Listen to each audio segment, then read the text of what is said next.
I think it's easiest to teach diving when you're on your knees or when you're closer to the ground. So we're going to start on our knees with a diving progression, and we're going to have our knees about shoulders width apart, and we're going to not only be on our knees but sitting back on our heels.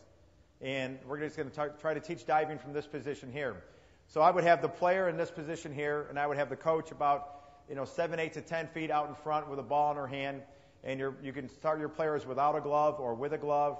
As a progression, you can start with a tennis ball, which is a smaller object, and then using their bare hand. Or you can go to a softy ball and then using their bare hand. And then you could work to the softy ball and then you're using their glove, and then a regular ball and then them using their glove also. So you're using a progression even in teaching. Some of the basic things you want them to make sure that they do is that when they dive, you want them to dive with both hands out, whether they're going to their right or whether they're going to their left.